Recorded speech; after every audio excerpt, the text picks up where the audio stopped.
are stories that connect us to ourselves and each other. These stories reveal who we are and show us the many vivid, wild colors of our truth.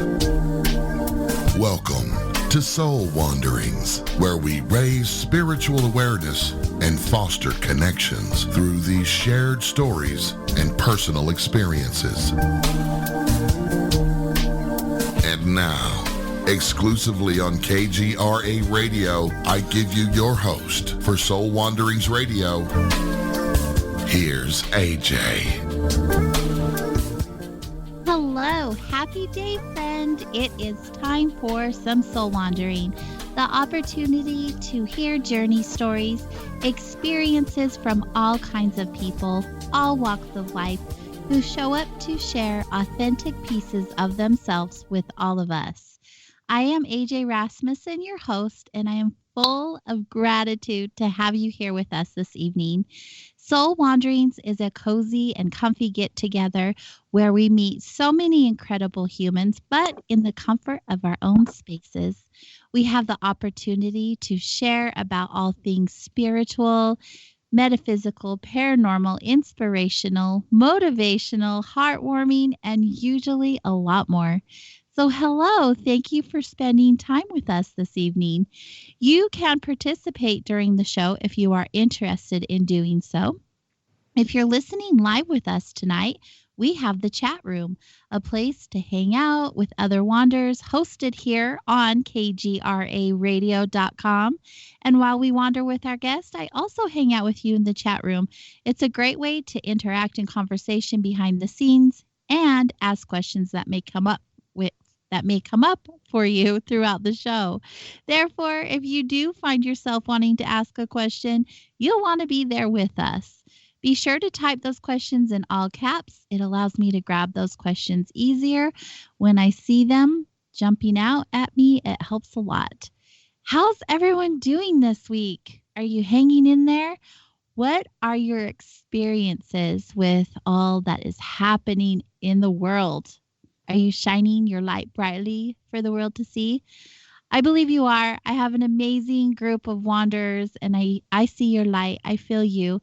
Remember, you can email me if you feel a desire to do so and share your experiences. I love hearing from my wanderers. My email address is connect@soulwanderings.com, or hop on over to soulwanderings.com to connect in other ways, like through the socials and things like that. I have been looking forward to this evening for a moment now. So let's just get started with our newest wanderer. Our guest tonight is committed to guiding people in fulfilling their greatest destiny. As a counselor, coach, speaker, author, and spiritual leader, she has been doing just that for 25 years. She has immersed herself in the study and practice of universal spiritual truth and wisdom. She's also the author of The Technology of Intention, Activating the Power of the Universe Within You, which was just released last month. Quoted, "Intentions give us the pathway to consciously create our lives. They are the powerful force that points the energy in the direction of all we wish to manifest." This book is a guiding light in assisting us to not only understand the power we have, but also to give us the roadmap and step-by-step process to ignite that power. End quote. People, this is really a great book. Plus, there is a lot more about her, which we will get to learn through our time together this evening. Please join me in welcoming our guest, Kim Stanwood Terranova. Hello, darling. Such a beautiful welcome. Thank you so much. That was absolutely beautiful. I'm so happy to be with all of you. I'm happy to be a wanderer tonight. Isn't that wonderful? Wandering, soul wandering. It's a happy place to be, and we're delighted to have you this evening. Your energy is just fantastic. I got the opportunity to get to know you a little more by having your book and reading through its pages and reading some of your history and your teachings, and I'm really excited for you to share that with us tonight. But before we get into your newest gift that you have presented to the world, we want to hear some more about you. Oh boy, AJ, that's who knows where to begin there, right? It's our lives are It's a such loaded these question. beautiful adventures, and I love how you described we're all in each other's cozy living rooms right now. I feel like we're connected across the ethers just by being here. So let me begin with, let's see, my journey on this, in this lifetime, on this path, I am so grateful for. And I have to begin with, I'm really grateful for all those big, huge challenges that have come across me in life, because they assisted me to continue to grow. And at a very young age, things were occurring for me that I couldn't understand, that there was mystical experiences happening, and I didn't have anyone to talk to them about, and nothing seemed to quite make sense. And as I was in my teen years, things were occurring that were miracles, things that could have been real problematic accidents, that somehow energy would move and I'd be shifted right out of the way in just enough time. There's just different occurrences that I quickly began to know something is going on in this beautiful life of ours that we cannot always see, but there's this vibration, this energy that is moving through each and every one of us, and I'm so interested in it. Mm. And that caught my attention at a young age, and I'm grateful for that. And even though it seemed to create moments of sadness and disconnect, because I couldn't find who I could discuss it with, it Mhm. also propelled me to be a seeker of knowledge and a seeker of understanding, that I really wanted to understand more.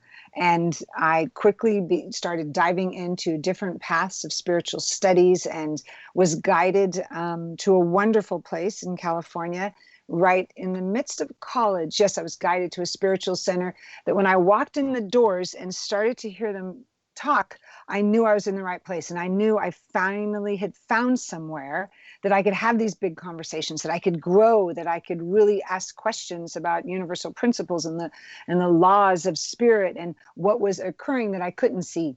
So it was a changing moment for me. And once I got on the path of understanding more, I never stopped. So I kind of put my pedal to the gas and just kept going. And thank goodness, over the years, when the challenges have been hard, it's this wisdom that I continue to practice, and these tools of transformation that I feel like we all have this tool bag around us.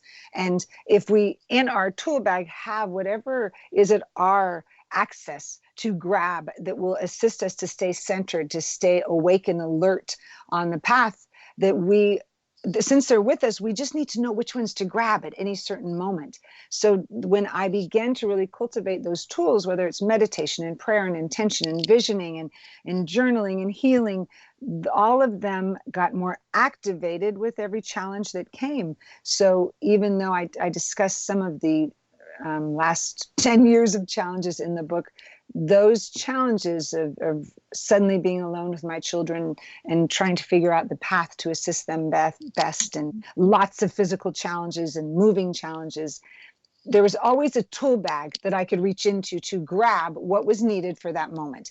And every time I did, something would occur that was bigger than what I could see with my human eye. A solution would come through. And that keeps me in gratitude and expansiveness for the next one. That there's always more, there's always more, there's always more. And will continue to be a seeker, a student, as well as a teacher, because that's where I get to keep growing. Is where the most growth occurs, and it's beautiful, even the painful parts. I agree. Absolutely. Yes. So when I began to dive deeper in my spiritual practices is when I moved from Northern California to Southern. And I came to Southern California as an actress and was going to, I really wanted to speak to so much that is going on in humanity. And I thought, okay, I can either do that through politics or the entertainment business. And at the time, there was no way I had an interest in going into politics. So I thought, well, then I will do that through my acting. And through a few years, I realized, oh, I'm suddenly playing roles and doing things that aren't in alignment with my spiritual beliefs. So this isn't the voice I wanted to have. Mm. And at the same time, my spiritual practices were growing and growing, and I was guided to the Agape International Spiritual Center. And it was right when they began, when Michael Bernard Beckwith opened Agape.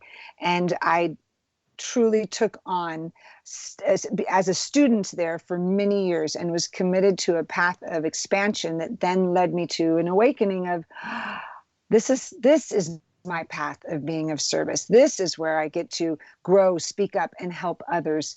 And that is when, so long ago, I got my license as a licensed practitioner of truth, which is a spiritual counselor, and began working with people one-on-one and teaching large retreats, and then started traveling doing that, and just kept continuing to grow to see where am I to serve. And I ask that all the time. What is mine to do today? Where am I to be today where I can best assist another or a group of individuals? Wherever that is, I'm willing to be there.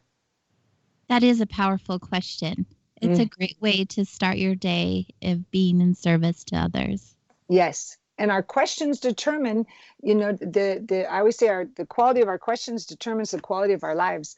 And when we ask empowering questions, awakened questions, then we then get to practice listening to know what the guidance is of what the answer to that question is. And so often, prior to my practices, I would ask questions that were limiting and I didn't even know it, whether it was, why did this happen? And any question that is a wise, not any, but most are going to keep us stuck. Whereas if it's, how am I to be of service? How am I to grow? What is this experience showing me that I'm to learn from? Those questions that have open doors to bring us answers allow us to grow. And so I kept doing that, and I shall keep doing that, asking questions and then listening and really practicing a deep listen. Taking the pause and allowing the answer to be received is one of the most important steps, in my opinion. We are so easily will ask the question and not take the pause in order to receive the answer or be guided in the direction of which the answer can be received. Absolutely. There's power in a pause. When we really allow pauses, I'm so glad you used that word, when we allow them to create the space for us to catch what the universal field is bringing to us, we can understand, because our world is so fast. We have everything at our fingertips at any moment. Everything is so fast. And I don't know that I was ever taught to pause. It was like, we want the answers faster. And instead of, if we could just be still for a minute and really ask a question to ourselves and to another, and then give each other space to listen to the answer. There's times that I'll look at someone, if they ask me a question, I'll just say, just give me a moment. Please just give me a moment. And I'll go within. It could be 10 seconds, 30 seconds, but it creates spaciousness for me to hear what Spirit is bringing to me. It's a beautiful place to go, a beautiful place to be. Yes. For my own personal experience, not to take over, but please, wanting the answer right away caused a lot of discomfort and a lot of expectations. And when I removed having to respond instantly to actually checking in with myself, it created more peace and flow and harmony in my experience. Yes, because we're giving ourselves the space. Yes. Instead of it very often, not always, but often, we could, if we're answering just to answer, it's a reaction instead of a response. And there's such a difference of really knowing, we can cultivate listening so we respond authentically. Instead of a reaction of the past history of what we would have done, we automatically do, our pattern would do. We could do it in a breath. It's just, we could sit and take a huge deep breath before we answer someone to really catch, what's the highest good here? What am I knowing that's the most authentic answer? And that requires us to trust. We have to trust that we can take the space, that Spirit's right there to bring us answers, and that we will be accepted by others when we do take the pause. It's like all those practices mixed in the midst of them. Yes, and it is a practice, most definitely. And it does get easier, I would believe, as time goes on. I remember in the beginning of my spiritual journey and practice how frustrating it was. So, if I could offer any kind of advice, just stick to it and trust the process because it's a beautiful one. Hmm. In Yes. your book, you had shared that you started down this path at a really young age, just 22. Hmm. I don't know very many when I was that age, I didn't know anyone who was wondering why we were here having this human experience. Yet my son is close to that age and him and his friends are very awake and aware Hmm. and asking these deep questions in Yes. regards to our purpose. They see things a lot differently. So Hmm. you're way ahead of your time where I feel like the youth now are oh they come here aware and know that they're here for a reason and have a purpose. Yes, I agree. I agree that I believe our all of our youth children are coming just with it. We all have access, of course, and there's a quickening in very many of individuals who are arriving in the last, whether it's 10, 20, 30 years. It's just a quickening and a sincere desire to know and to grow. So the fact that that occurred for me at a young age is one of the things I'm most grateful for, because it caused me, it propelled me to really ask these bigger questions. And when I was looking at people, in high school saying, don't you want to understand the nature of the universe and how it works and how we're creating? And they would look at me as if, what's wrong with you, Kim? We just want to go to a football game. And I didn't understand because I really wanted to know more. And that's where, even from then till now in my life, I always want to have that desire to know, because it keeps us so engaged in the intricacies of life, to be curious and wondering. We then step out. I'll speak for myself. I step keeps me stepping out of the any patterns that I could get into. Every time I seek something more and to look at it from a different viewpoint, I've just released an old pattern and I'm able to really embrace what else is possible. And there's so much for all of us to still know, to understand of ourselves and Mhm. how we move through this world.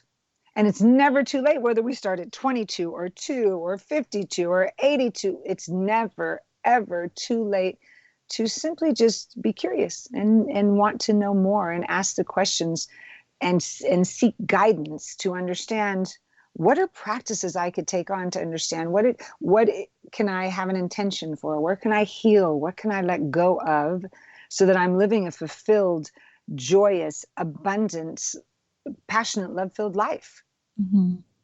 I'm glad that you brought that up, that it does not matter what age you are to start asking the questions and Mm. shifting your experience to a different path than you were on before. That is Absolutely. what is so amazing about this experience that we're having as humans is it can change at any moment, and it Mhm. really is up to us. Yes. And we're seeing that in human history right now. Things change within a breath. Things are changing, and we get to change with the change. Mhm. If we stay put, then we're not moving with like, "Who, I just got more information, so I must change." Mm. If we're on, my teacher told me, he would always say, Kim, what's your growing edge right now? And when I had those most difficult challenges in life, and he would ask me that question, even if I would be crying and thinking, oh, seriously, I don't want to grow right now. I want to stop the pain. Mm. It would propel me, that question, what is my growing edge right now? I would have to dig deep in inner strength. When there was a time when I was newly divorced, and I went from a very small practice as a practitioner to being put in a place of, oh, I've got to really double my business immediately, because I'm now on my own with two wonderful children and a lot of needs. And the intention that I had no idea how I could, And the pain was intense because I was in a position I didn't understand, didn't know how the answers were going to come, how I was going to put food on the table, how I was going to assist them with their needs. And when Reverend Michael looked at me and said, "What is your growing edge right now? You must grow to get to the other side of this." And I thought about it. And in the moment, I knew I had to gain strength that I didn't even know I had, that I had to. And for 2 years, I woke up every day with my intention is to stand in unstoppable faith and strength, unstoppable faith and strength. And even in the darkest nights that I wasn't sure how anything was going to come together, I would keep knowing, but that's my intention. So I'm going to aim. I'm going to have faith in spirit, and I'm going to have strength that I can listen to the guidance and act on it. And it was not easy. It wasn't a walk in the park. There was many tears, many moments of this is too hard. And then to know it may be hard. A client said that to me a couple hours ago today. This is hard. This growth is hard. And I said, I understand that. I so understand that. And I'm going to walk right with you through it being hard. And the hard is temporary because you're on your growing edge. But if we stay stuck for comfort, we're not getting through the edge to really live and embody what we know and came here to be. So the hard is temporary. The evolution of our soul is forever.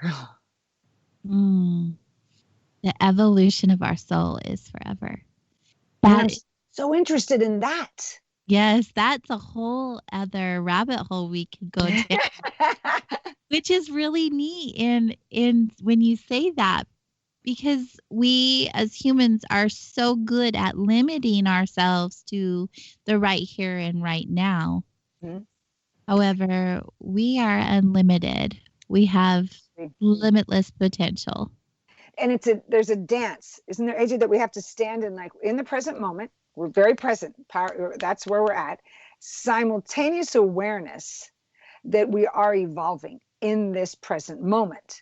So if we choose to continue to evolve, we will continue to move through the transformation, which can be painful. When we think of transformation, we have numerous examples in life of transformation and it not always feeling good. We always go back to, of course, the wonderful caterpillar that tears himself all the way down to goo to become a butterfly, not comfortable, fights it every step of the way, and still it's worth the transformation to fly. Right. And when we remember, that's a perfect evolution of the soul right there. And we all have the exact same within us to evolve to the level of we came in to grow and to know ourselves and to be of service to each other in our knowing and deliver our gifts. And as we continue to grow, we will continue to evolve and then know more. And then we're stretching ourselves. We have an evolutionary jump. I'll say, after I made it through that challenging time, I had an evolutionary jump to, oh, now I'm here. And it's not a hierarchy of anything. It's an awareness within myself of, oh, I moved through that. I'm standing now in unstoppable faith and strength because that was been my intention. And now in this plateau, I get to stretch and grow. And then when the next, whatever it is, growing edge comes, I have more tools that I have lived with to assist me through that one. Because I don't think any of us get through our adventures in life without having the roller coaster ride of challenges and bumps and joys. We have the joys. I tell people, put your hands in the air. You're on a roller coaster ride and it's really fun. And there's going to be times that we're going to take your breath away in joy and times it will take it away in fear. And we have all the tools we need in both of those occasions to know what to do with them. Mm-hmm.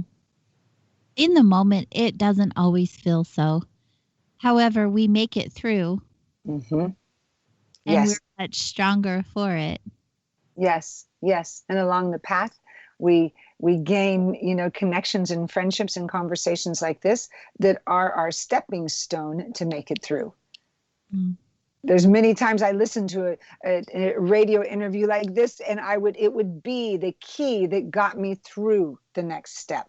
Because I was interested in what is that? Where is that applying in my life? And what can I know about myself in this moment to help me to the next? So we're here to do this together. That is the beautiful thing I noticed also in your book where you shared, and we'll talk about the book later, like I said, but you say we're in this together, and a lot of us feel like we have to go at it alone, yet you've surrounded yourself with some incredible human beings who have supported you and encouraged you when you didn't think you could go on. And Yes. it really is about building that tribe around you and those people who will show you that you are capable of doing the things, that you can do this. Yes. I sometimes it takes my breath away about the wonderful beings I get to walk this life with. It's just so, it means so much to me. And I'm aware that every one of them has come into my life as an answered prayer. Every one of them. That I didn't know the people that I'd be working with at this point in my life or last year, or who I'll be working with next year, or who I'll be walking with and be of service with, or who I'll be assisting. I don't know who that is in the future, but I know right now that the individuals that I'm with, there were moments in my life of prayerful moments of my intention in a word, is to know that I'm guided and supported by like-minded souls, to be shown the direction to go where I can be of service to those that are wanting my services, or whatever it was that would lead me to certain individuals. So it was an answered prayer to walk into Agape when they were just beginning. I'd love to hear more about that experience that you had with them. I see that they've been quite an influence in your life. Yes. We're going to take a quick break, however, and when we get back, I'd like to start there. You are listening to Soul Wanderings here on KGRAradio.com, and we'll be right back. Stay close.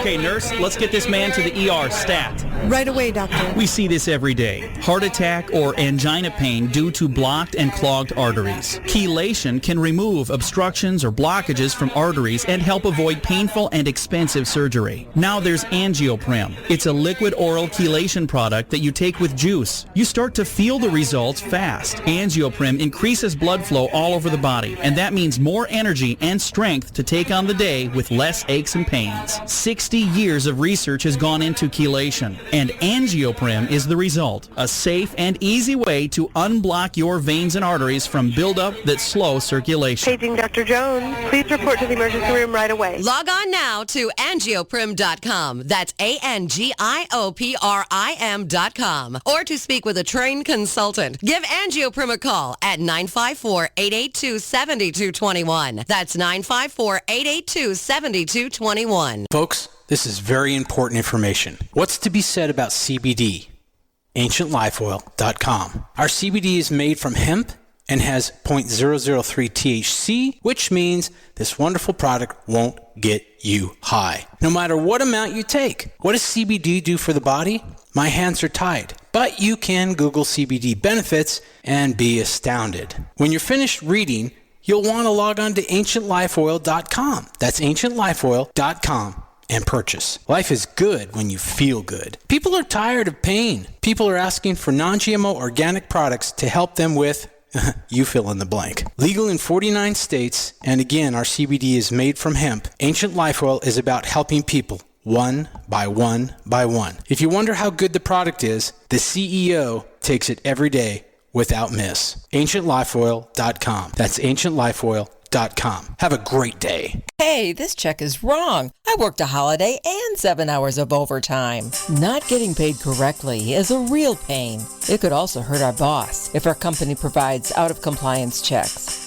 That's right, construction companies doing business with the government can get fined, or officials of the companies can go to jail if the checks aren't right. It's a law. The Davis-Bacon Act has 30 compliance issues for every check, but there is an easy way for construction companies to be in compliance. EMARS offers Compliant Client, a web-based system that finds and corrects all 30 of the possible out-of-compliance check issues. Users of Compliant Client report an 80% savings in time and money.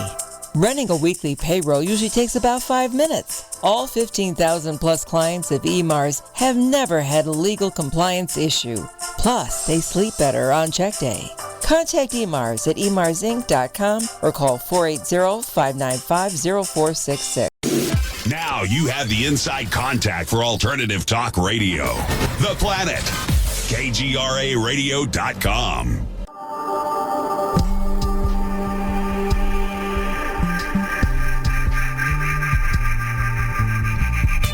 Hello, welcome back to Soul Wanderings, heard here on KGRARadio.com. I am AJ Rasmussen, your host, and we are wandering tonight with our very beautiful, lovely guest, Kim Stanwood Terranova. She is the author of The Technology of Intention, Activating the Power of the Universe Within You. And I can't wait to talk more about this beautiful gift here later in the show. Before we went to our break, Kim, you were just about to share some of your experiences that you've had with your tribe, with the people who have supported you and have uplifted you through your journey, through your spiritual journey at the Agape Spiritual Center. Yes, my family at Agape, I pulled into Agape when they were still using the space at a grand ballroom at the Fairmont Hotel, because they didn't have a home yet. I think they were maybe a year, just been opened for a year.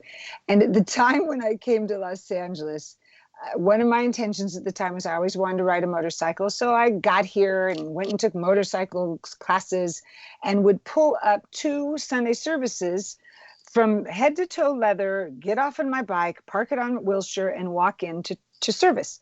And every morning, Reverend Michael would stand at the bottom of the stairs and look at me like, "Good morning, Kimberly." And I would go inside, take off my chaps and my coat, shove them under the seat, and start meditating. And would then go into service. And then after service, would ride all day long. From that moment onward, I continued to grow as a family member there in all the changes of Agape, and have been embraced in an environment that is so love-filled, because the core of acceptance of all spiritual belief systems, to really embrace our unification and not separation, is so impactful and felt, even as we went from there to now being at the Saban Theater, that he's Facebook Live to thousands and thousands and thousands of people every Sunday, and the classes over the time kept growing. So as I became a practitioner, then Reverend Michael would ask me often, like, "Kimberly, I need you to do this," or "How about this?" And we have an ongoing joke that he knows I will always say yes. As soon as he says my name, I go, "Yes, what am I doing?" And he'll say, "I need you to go, how about this? Can you teach this class, or go in this direction, or speak at this spiritual center?" And every yes has been such a blessing to me, even when I was scared, even when I was terrified, I would still say yes. And especially, right? I'm sorry, what's that? Especially when you were terrified. Yes. And I think one time he called me on a Monday and said, "Hey, so I'll see you Wednesday." And I said, and I'm thinking, why is he going to see me Wednesday? We're not doing anything Wednesday. And I go, "Rev, I don't understand." And he said, "Well, I'm leaving town, so you're carrying the services Wednesday night. So I'll see you there. I'll just watch it from where I'm at." I go, "Wait a minute. So it's Monday? I have until Wednesday?" And it was the first time I had been on the big, platform speaking there. And I was terrified. And thank goodness my family embraced me so much that, at Agape, we have these beautiful rituals that a speaker that steps on that stage is prayed up and held. There's people in different places in the sanctuary in meditation, holding the space to support the individual who's speaking and to support every congregant that's there. I mean, it's just powerful of the support that comes. Mm-hmm. So that was, and then I began teaching Spiritual Liberation, his book. And soon after that, he asked if I would teach his principles at a Rhythmia Life Advancement Center in Costa Rica. And of course, I kept saying yes, and it kept growing and growing. And then this last year, it's been a year and a half now, so telling. I live in the Malibu Mountains and had a retreat center, and Reverend Michael would come teach here. Other spiritual leaders would teach here. I had ongoing retreats and classes going and saw my clients here. And in one night, in the midst of the fire season, we had to evacuate, and our house, my office, the barn area, the retreat center was completely taken by the fire in one evening. The entire mountain range from here to the ocean, which is quite a ways away, was all taken. It was one of the biggest Southern California fires. So overnight, my life changed again. and took about, I think it could have been the next day that Reverend Michael called when he heard the news, and he said, "Are you all right?" This gets me choked up just to even say it. And I remember saying to him, I don't know that I am today. I will be. I just don't know that I am today. I don't know where to begin. I have two computers, two dogs that I grabbed, of course, my children and I.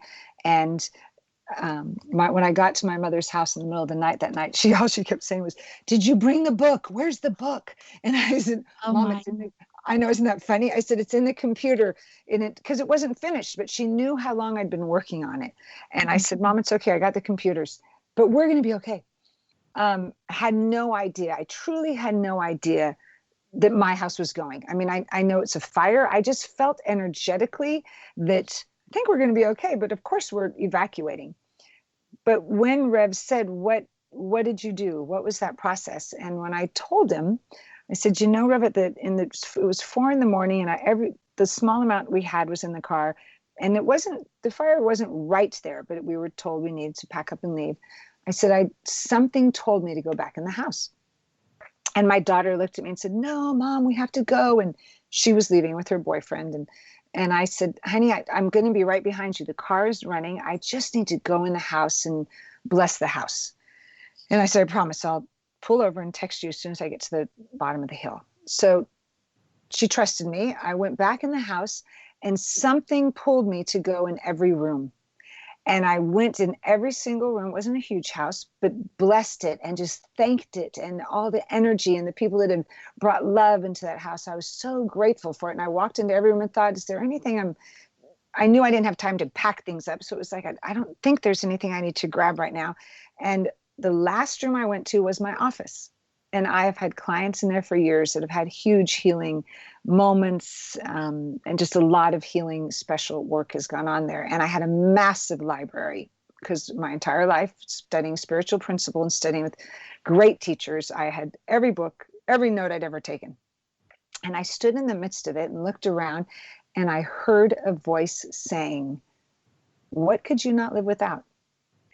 And in that moment, it didn't hit me of the importance of it till later, but I looked up on my bookcase, and there was 2 books that were right in front of me. And I was telling Reverend Michael this, and I said, one was my very first spiritual book when I walked into that center in Oakland, California. It was called This Thing Called You by Ernest Holmes. It is a treasure of a book, and it was my original one. So it's tattered and ripped up, and right next to it is Spiritual Liberation, which is Reverend Michael's book that I would teach to people.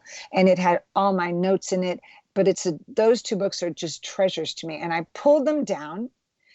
The beautiful thing was, in that fire, I was not able to get any of my photo albums, my children's movies when they were little, or pictures, anything like that. But right above those 2 books was my entire row of journals that I'd written to myself, as well as the journals I'd written to my children. Mm-hmm. And all of a sudden I thought, oh, that's why that question came. I was supposed to grab these 2 books, and then I saw all those. And the last thing I did was scoop all those journals up, throw them in a bag, and went out the door. I was truly guided to go back for that purpose. I know that. And when I told Reverend Michael this story the next day, he burst into laughter.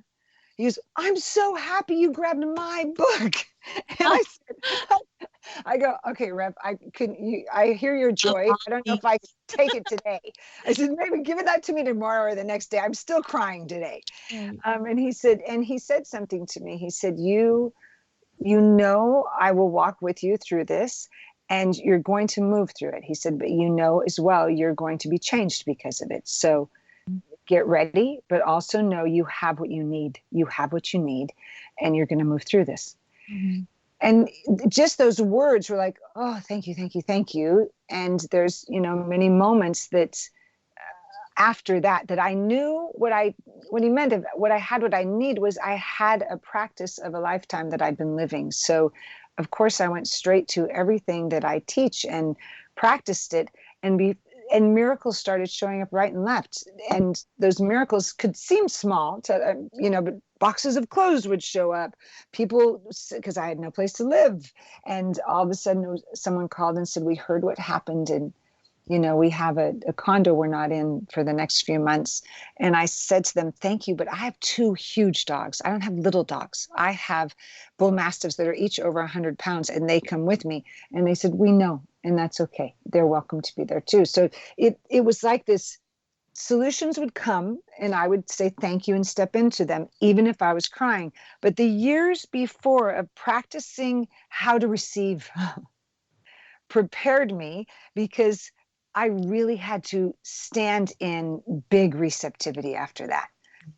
And that in itself is a big practice, but it changed me, because when I knew my willingness to say yes and thank you, even with tears running down my face, even how awkward it felt, like this feels weird, but I knew that it was my willingness to say yes and thank you opened the door for more answers to come.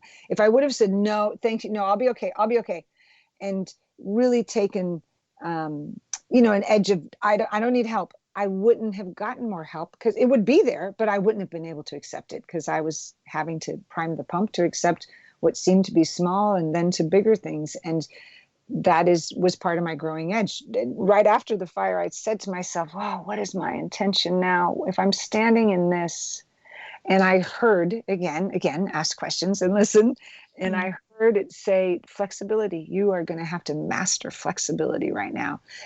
And it was an interesting quality to think, wow, I thought it was flexible. And, I just trust. And I said, okay, so that's my intention. But right now, my intention is to master flexibility and fluidity.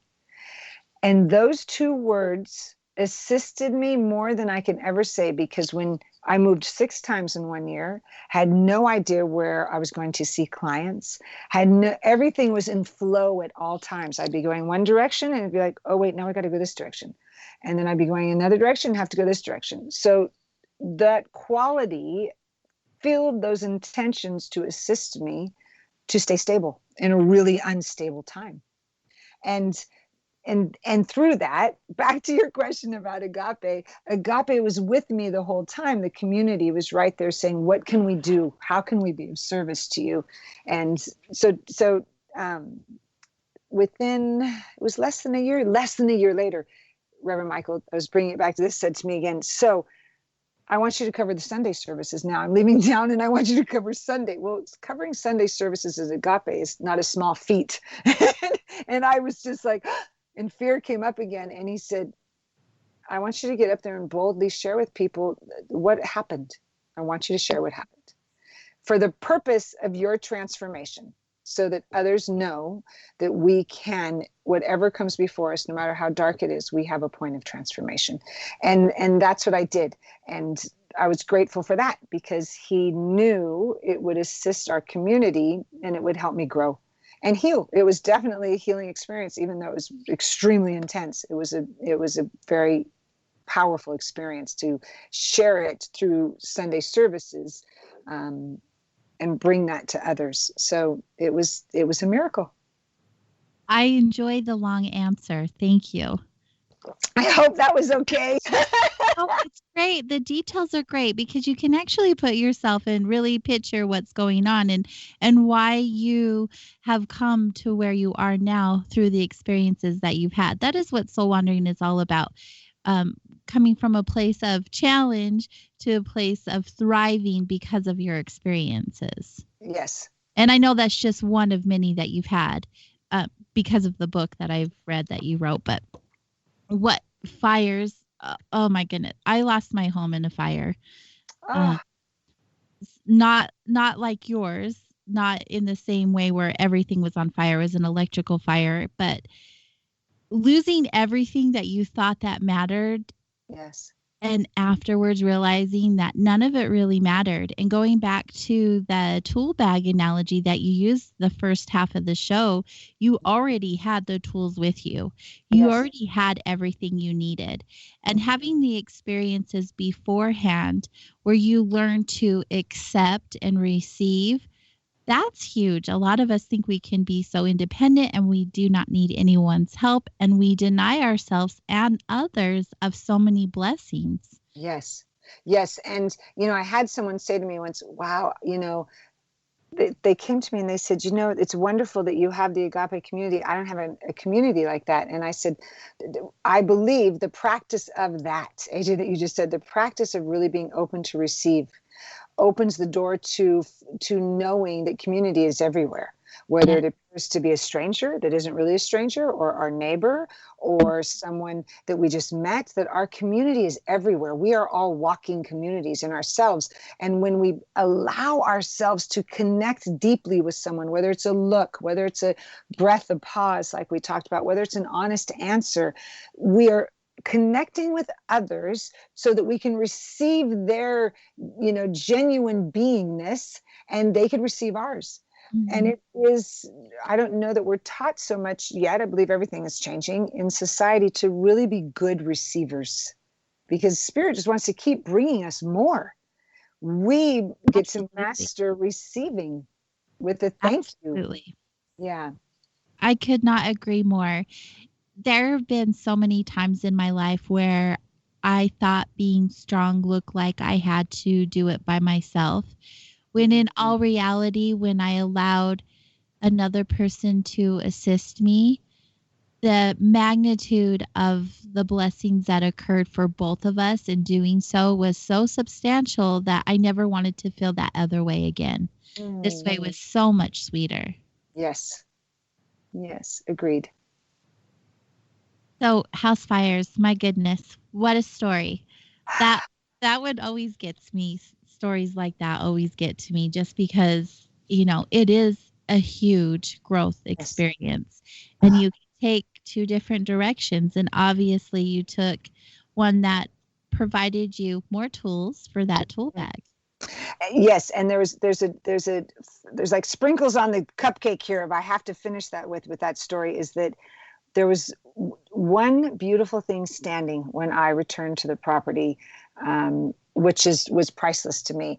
When I did make it up here and got out, and everywhere I could look was just charred mountains, and I looked at what was a house, and there was two chimneys standing. Everything else was rubble. Everything. It's shocking what goes in it's what's left.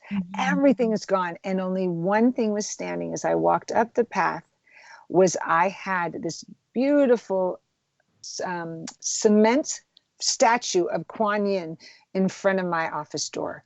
Nobody had picked her up. She was still standing when I walked in, and she's the goddess of compassion. So when I walked up and saw her still standing there, I was stunned. But I also knew it was a message for me, like, keep going, keep going. This is going to be hard, but I'm still standing here for you. You've got this. Yeah. And how did Sunday service turn out with that experience you shared? It was amazing. It was truly one of the greatest days for me. I was so fulfilled and happy and grateful that the journey brought me there. It was really a wonderful knowing of, through the storm and through all of it, when we hold our vision, my vision from the moment I walked into Agape so many years prior was to really know it and live the teachings and the practice. So to then be on the pulpit speaking them in such a meaningful way, it was such an honor. It seems like Dr. Michael has a very good feeling about the requests that he's made with you. He's put you in positions for you to be able to grow substantially. Yes. Really, when someone can see you that way. It's so amazing. It's so amazing. Yes. I look at him sometimes and say, how do I ever thank you enough? And he said to me last time I said it, he looked at me, he goes, you already have, you're living it. And I just was like, oh, thank you so much. It's really neat that you know him personally, where a lot of us know him through, media and social and things like that. I'm familiar with his work. He's been all over the place. Yes, he has. My daughter laughs now because when she was little and he would come over to teach, she'd run the other way like she was scared. And now he always laughs and like, okay, where's she at? Is she still going to run? And she always goes like, no, I know Reverend Michael quite well. And I always giggle at her like, you are so cute that when you were little, she'd go the other way. Mm. Well, I'm glad that you found him and your family there at the spiritual center, that you get to share with them and they get to share with you. It's really neat. Like I said earlier, having that support and the tribe is such a huge, important tool to have. And I would encourage anyone, even if it's one, maybe two people, but find your people. Yes. It's so important not to do this human experience all on your own. Yes, agreed. And by finding our people, I love the way you said that, it's just opening the door of willingness in our heart to accept and know that we are absolutely worthy of that. That when we open our hearts to know, I'm willing to connect, I'm willing to be open and receptive. If someone says to me, but I don't know where that is, Kim, and I'll say, so have an intention for that. My intention is to be willing to be guided to the support system that honors me most. My intention is to be willing to accept support from others. It will always come because it's already there. We just must open the door of willingness to receive it. Mm-hmm. That's the ticket right there. Being open to it, open to seeing a different way than you saw before. Yes. We're going to be going to a break here in just a few minutes. We still have a few minutes, but before we do, let's introduce your book real quickly so when we get back, we can really dive in deeper. Great. So do you want to do that? It's like the book that Kim wrote, this beautiful book. I'm so glad I received a copy. Thank you for that. The Technology of Intention, Activating the Power of the Universe Within You. There's a lot of wonderful information in here, but not just information that we can use on our path in our experience, but we also get to know you on a deeper level, which I think is really neat to connect with the author. There's also some places in the book that you can actually write in and dig deeper into your own thought processes and your own feelings and really take note of where you're at and what your growing edge is right now. Yes. And the truth that the book came out during the time of recovery from the fire is just the power of intention in itself. What made you want to write this book, Kim? It excited me so much to know that the tools I'd been practicing for years as I assisted my clients with them and family members and watched their lives change, they would always come back and say, how do you write intentions? Can you just teach me how to write them? And because often I would get quiet, and when someone say, Kim, I need an intention for this, and I'd get quiet and I'd go within and listen, and then I'd go, how about this? And one would roll out. And when they said, well, we want to learn to do that, I thought, that's brilliant. Yes, then that's what must be written, is that to give people these tools that say, all of us are creators. All of us have this power within us. And here's a pathway to access it. It's like it's a manual of to access that power within you. Here's some really clear steps, and that are simple, that they're not complex, and that can be activated by anyone.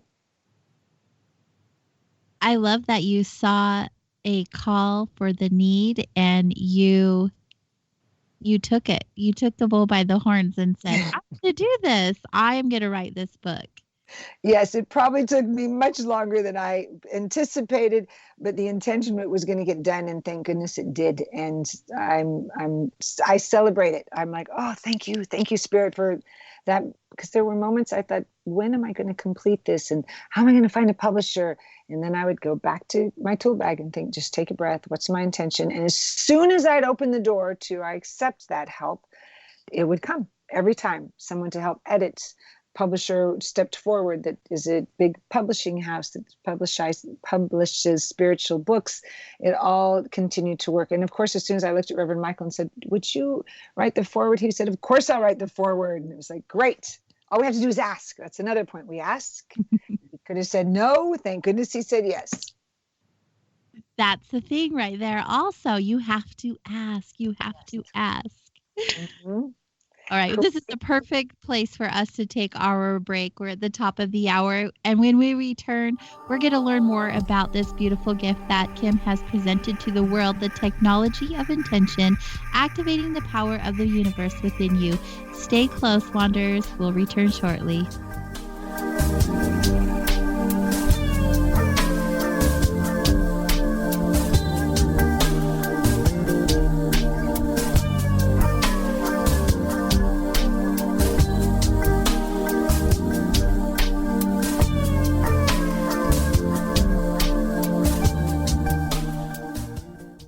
Why is it we're not very good with our health regimen until it's too late? We don't put oil in the car until the engine blows up. When the body's out of balance, your health is not so good. Give your body some love. Log on to GetTheT.com. That's GetTheT.com. Try our Life Change Tea, which cleanses you from harmful intruders.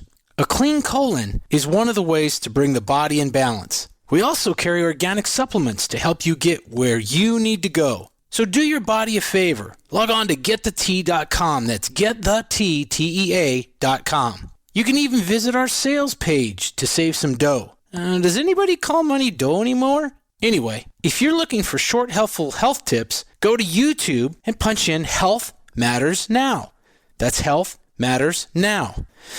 So, log on to GetTheT.com, shop, get balanced, then learn some cool tips at Health Matters Now. You'll be glad you did. That's GetTheT.com. Ew, yuck. They're unhealthy and gross. Bugs, I hate bugs.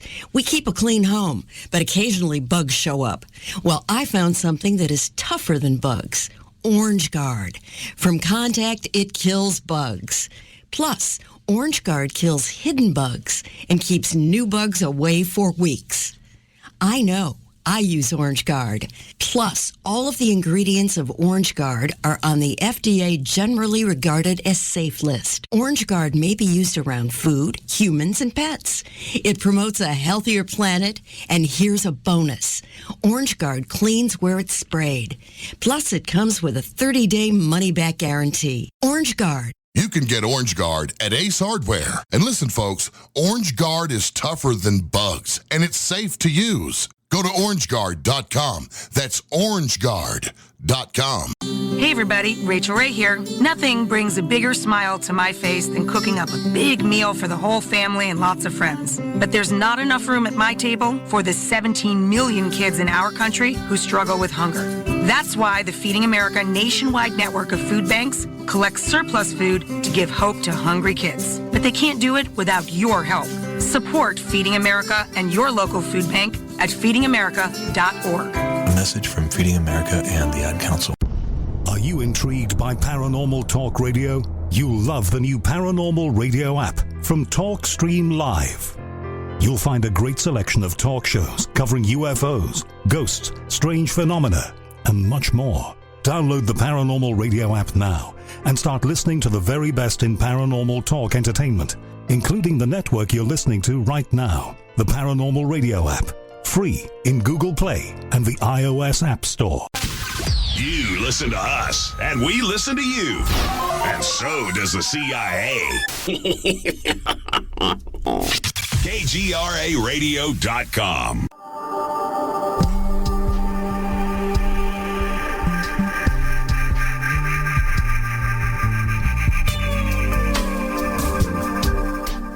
Hello, you are listening to Soul Wanderings on KGRA Digital Broadcasting, Salt Lake City, Utah, Hudson Valley, New York.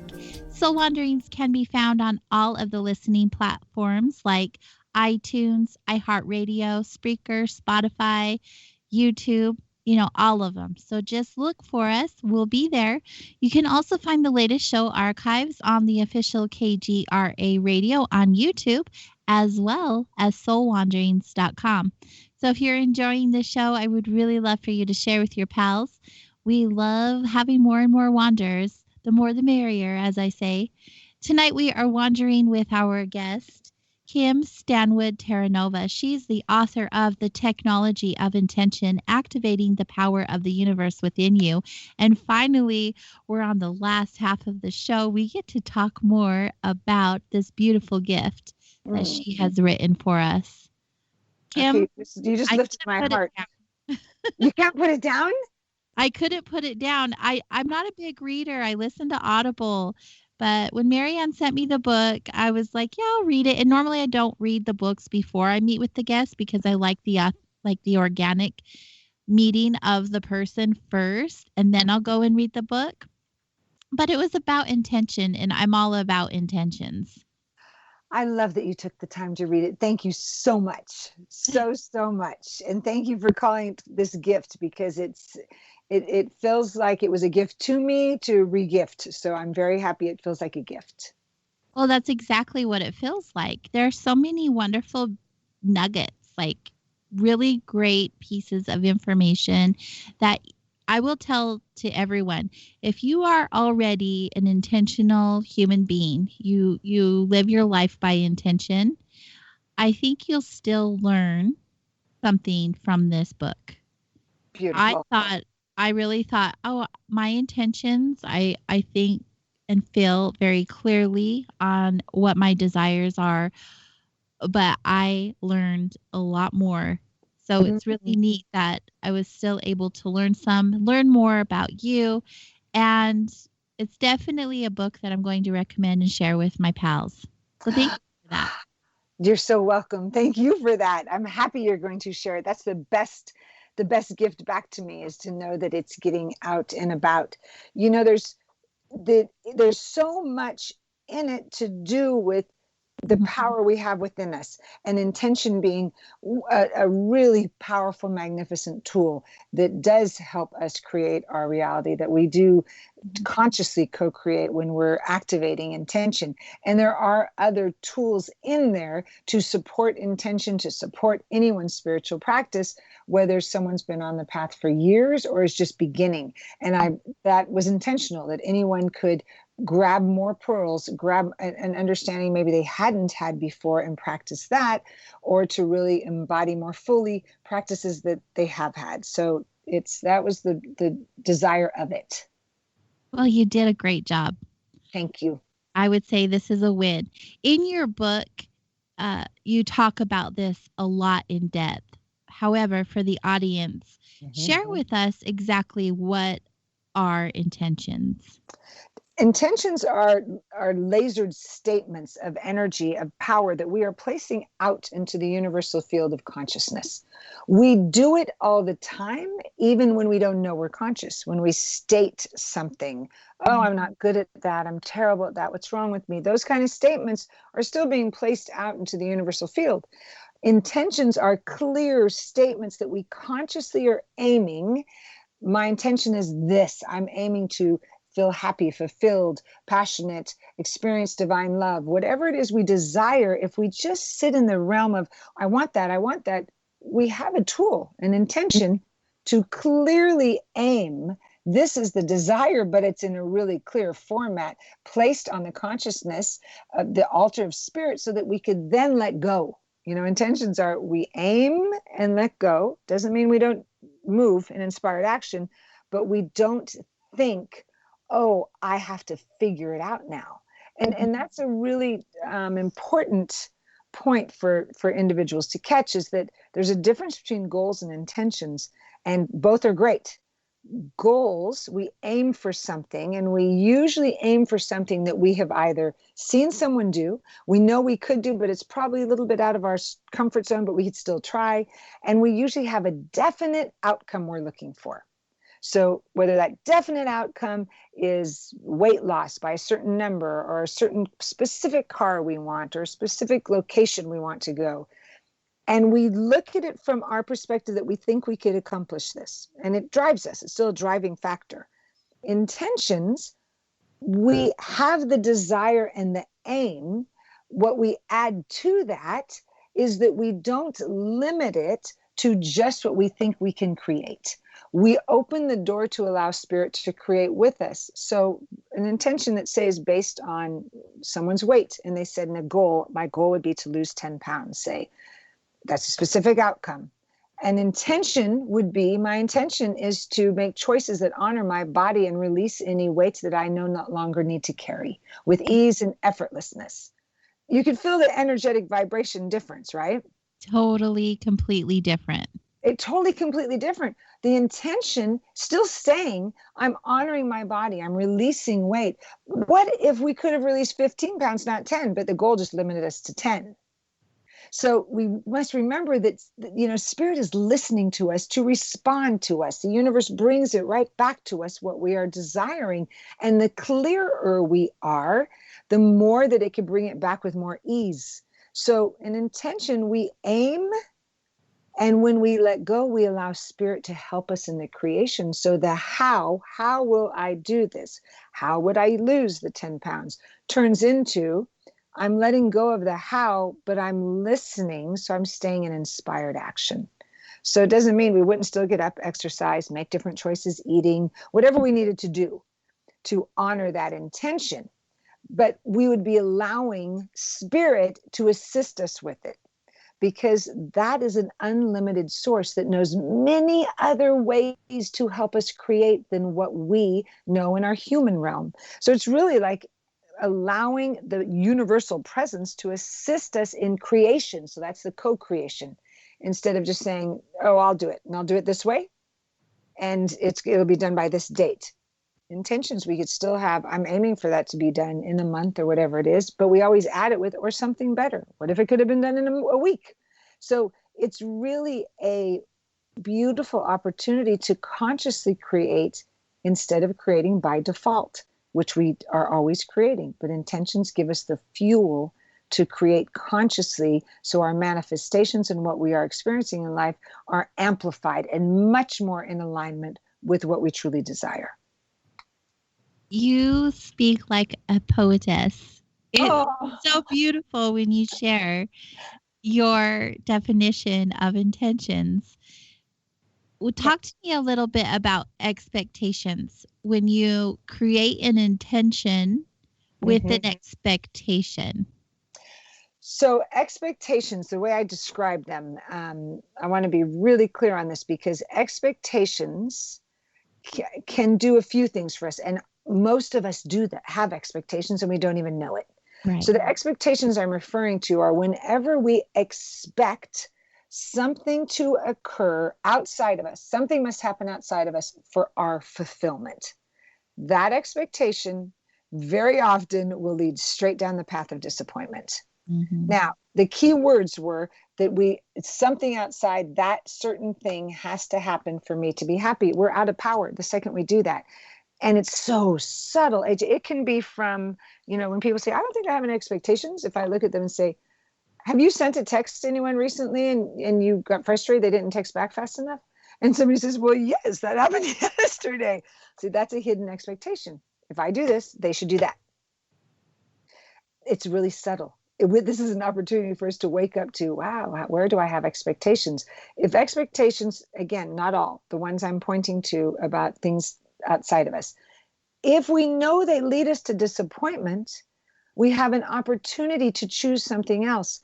Anytime someone's in expectation and can catch themselves like, whoa, I just expected everything would be good today at work if I hit no traffic on the way to work. Then they have an upset day because they hit traffic, so then their day isn't as great. When they realize they're in expectation, the fastest path out is to set an intention. So creating a life of intention day by day, whenever you can, writing clear intentions, stating clear intentions is the fastest route to stay out of expectation. And when I realized that, I thought, this is a game changer for all of us, because we have the key to the door to be away from disappointment. So why wouldn't we open it when we know, okay, I just observed myself in expectation. Let me be gentle with myself, take a breath.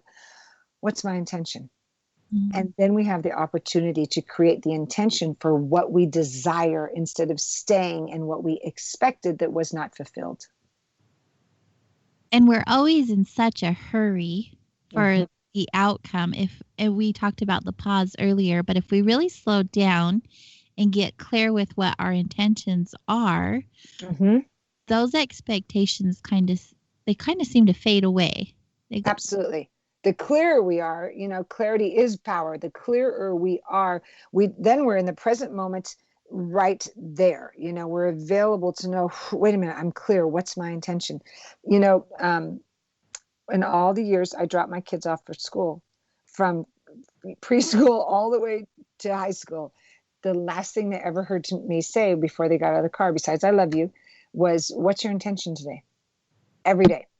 And the reason I did that was to assist them in consciously creating their day, so that it didn't have to be my intention, it was theirs. But if I asked the question, again, we ask empowering questions, then it opened the door for them to think, instead of walking into school like, oh, if my teacher does this today, it's going to be so hard. They'd still create that. The universe still responds. When I said, what's your intention? It could be, my intention is to, do the best I can on that English test. Great. You're going to create that now. So it's just the ability to know, let's ask the question to co-create our lives second by second by second is a life-changing, powerful tool. You brought up spirit earlier when I asked you that question. That spirit has your back, if you will. For those that do not actually believe that spirit is with us or has created a life on a spiritual foundation, but they want to have an intentional life, how would you recommend they go about that? Like, if they have a higher power they believe in, they don't like the universe or God or spirit. It's a great question. Thank you for asking. Their intentions. Yes, great question. So spirit, the universal field, consciousness, higher power, God, those in my realm are all interchangeable. Like, what honors? Some individuals would like to say God. Some people say to me, I don't feel comfortable with that word, but I believe there's a universal power. I'm like, great. Then that is the energy. I'm pointing to the energy that is within each and every one of us. There is an energy, and that's science, within each and every one of us that we have access to. It's an unlimited energy. So we could, if I say to someone, what is it you do believe in? Is it the power of love? Is it the energetic field of the earth, like nature? Some of my clients will say, I don't believe in that, but I believe in nature. Like I'm in nature, I'm one with it. Then wonderful. That's still an energetic force of power that resides within each and every one of us. So it's what is that channel, and let me rephrase that. We all have the channel. What do you name it? I honor all paths to that, because I think that's where we are standing in acceptance, that there's more than one way for us to feel individually our connection to source, spirit, the universe, higher power, whatever we name it. There's many ways to feel it, because there's many of us. So the thing is, with intentions, they are being fueled by that power at all times, because we are energetic beings. That's all energy. So whether we want to just call it energy, we can, but we can name it whatever honors each of us where we're at on the path in that moment. Perfect. Thank you for sharing that. You talk about in the book the power of the language that we use. Do you mind sharing more about that? Absolutely. I love language. I love words. And it's great that you asked me that right now, because they all are energy, just like we're talking about the energetic force that moves through every one of us. Words have power and energy to them. And of course, the vibration of how we deliver the words even adds to that power. When we become conscious of which ones we choose, we are then becoming more conscious of what we wish to create. So if someone says, I'm going to give you this example. I had a client who came in and he said to me, he was so excited. He said, Kim, my intention, I just made it, is to not smoke. Now those words, not smoke, were still pointing at what he didn't want. So I said, can we shift those words a little? And he said, Yeah, but what am I going to say? I go, well, I understand that's what you desire. So how about this? My intention is to make choices that honor my body. Feel the vibration of those words. And when he goes, oh, I understand. The words that have, we could say words, all of us can, and just feel where they land. Where if we say to, like, if we holler at somebody, what's wrong with you? You're this or that, or what's wrong with me? I should have known that. That's energy that right there feels heavier to me. Like I could feel my cells kind of close up a little. Whereas, okay, what am I to learn here? What is possible for me to forgive myself as I move forward here? The words that we use all are creating. I want to invite everyone to be conscious of what they are.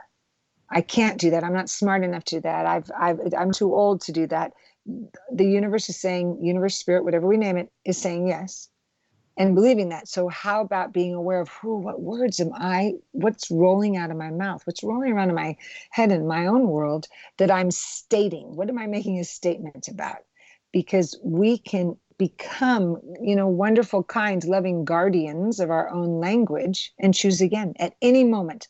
We could take a breath and think, ooh, those words I just said were not very kind to myself. What would be kind to myself? Yes, and you can rewrite it. Absolutely. Second by second. That's how powerful we are, and we underestimate our power. Yes, absolutely. And that's why words, the energy of them, have an effect of the vibration of where we're living, so we can choose wisely. It's like it's right at our fingertips. If someone says, I don't know what to do, well, let's start with our language. What words are we using? What's rolling out of our mouth? Even with the word, I have a chapter or page that I talk about shoulds. Like, that's a word this is for me. Everyone has a choice for me, the word should has judgment in it. Mm-hmm. If someone says, oh, I should have done that better, or you should have known, right there's an element of judgment to it. And I've had people say, well, Kim, what could I say? I said, you just said it. I could have done better. You could know this about me. Just the gentleness of a word, it may seem subtle, but it's very impactful. When we remove judgment, we create space for acceptance. So in our languaging to others in the world right now, the more judgment we could shift and release and get back to acceptance, our language is going to change how we speak to one another. And when I share with other people the power of our language, I've shifted my language quite a bit in the past years to the present. The word should is one that I catch myself occasionally saying sometimes and correcting myself immediately. I don't feel like there is any use for that word whatsoever now. Mm-hmm. But out of conditioning and practice, it will come up. And just acknowledging the word that you say and shifting it right away will automatically delete that energy and bring a positive energy when you replace it with something. Yes. Mm-hmm. Yes. It's being gentle with ourselves. Yes. And very patient. Yes. Gentle, patient, and accepting creates so much more awareness of how to be loving to others. We have to start with ourselves. We have to know, oh, what am I even speaking about myself?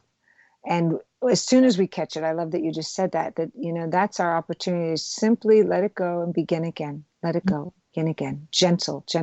I love the more tender we can be with ourselves, the more we will be bringing tenderness to the world. That is one of the key factors, if I do say so myself, is being gentle and kind with ourselves and patient, definitely, especially when you're working with the power of your language and your intentions, just overall shifting the vibration in your experience by these two things, being very patient, because it does take time to uncondition your learned behavior into something that is more proactive for you. Yes, it does. It takes time. And then all of a sudden you're living it and you look back and think, oh, I'm so grateful I used this time in a way that was supportive of my own growth. Yes. So beautiful. I love that we're talking about intentions. It's one of my favorite subjects. I know, mine too. I must catch myself at times of how often I either say to someone, "What is your intention?" or I take a breath and think, "Ooh, before I walk into this room, what is my intention?" That is, I don't start a meeting, a phone call, anything without really pausing and asking, "What's my intention before I walk in here?"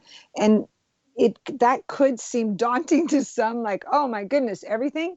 It takes less than 10 seconds.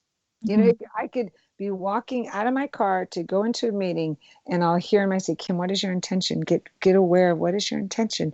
And right then, if I just listen and go, "Oh, I'm walking to this meeting. I want to connect. I want to share my ideas. I want to hear others. I want to create a field of possibility for all of us." Great. There's my intention, to connect, share ideas, create a field of possibilities for others, and have a divine outcome in this meeting. When we enter meetings like that, phone calls like that, in time with our family, we then create that. Mm-hmm. So, Absolutely. and that it takes that pause we're talking about, AJ, it takes seconds, where if we just pause, ask the question, listen, set the intention, and begin over and over and over again. Simple as that. Begin over and over. Exactly. We Yes. have a question from the chat room. Which words have the most power? The words we tell ourselves, the words we speak, or the words we hear? Beautiful question. All of them. And it's individual to each of us how we receive and give. So so all of them have power. And the ones, so say certain individuals will have, and thank you for asking the question, whoever did, that certain individuals will really love certain words, and someone else, that word it may not fall gently on them. So we have to be aware of that. And I love that you said are the ones we say to ourselves. The inner chatter within our own sanctuary is where we begin to pay attention, because very often we are living from that, and our belief systems and patterns are coming from what we are chatting about in our inner sanctuary. So if we can catch that as a start point, as we then look at other languaging patterns outside of us, we're onto a great start, because we're aware of, oh, they all have impact. And what did I just say? And what is my intention that I want to say? Lots of times what other people say to us, some individuals aren't affected as much by what other people say. Some are very sensitive to that. So they're going to have the opportunity to be more aware and intentional when they come into an environment with others. Then that's their key, to say, oh, other people's energy and words affect me a lot. So I'm going to walk into this situation with an intention to stay centered and clear and honor myself in the midst of others. So it kind of depends which individual, what is their way that they take in information and give information. Does that make sense? It absolutely does. Yes, great answer. There are people, I don't know if you knew, but I own a little spiritual healing center where I live.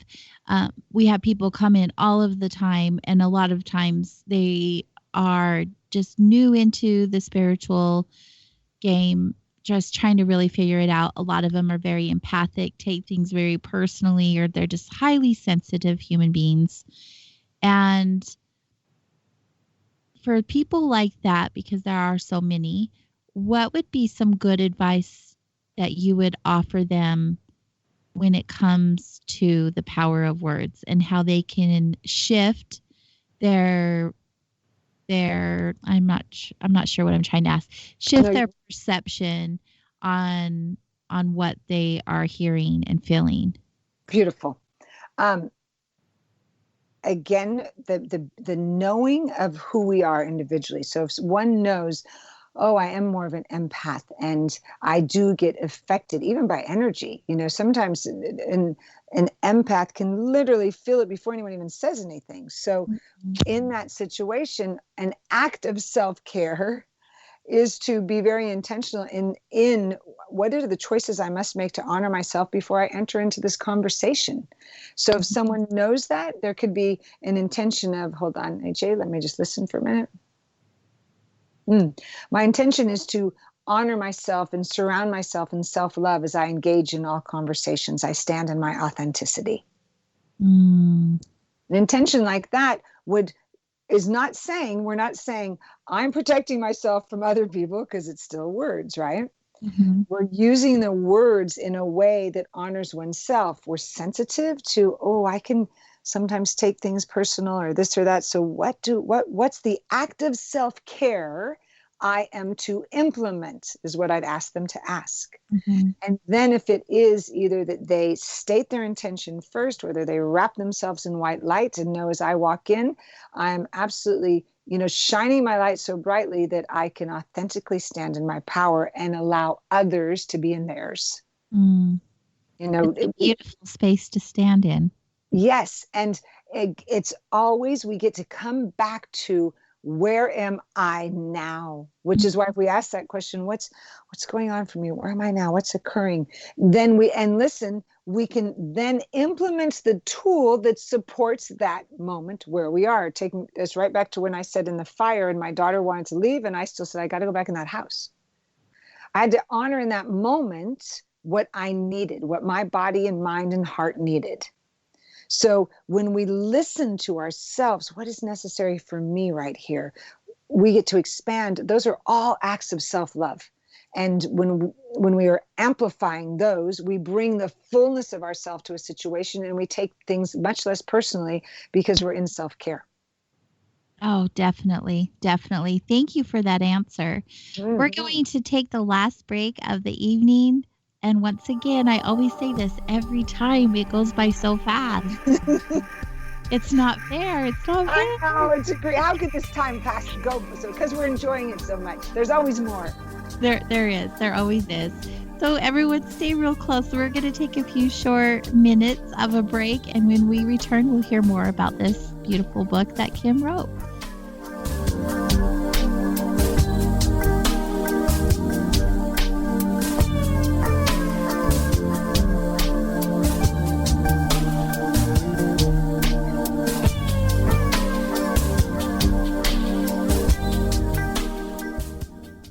Why is it we're not very good with our health regimen until it's too late? We don't put oil in the car until the engine blows up. When the body's out of balance, your health is not so good. Give your body some love. Log on to getthetea.com. That's getthetea.com. Try our Life Change Tea, which cleanses you from harmful intruders.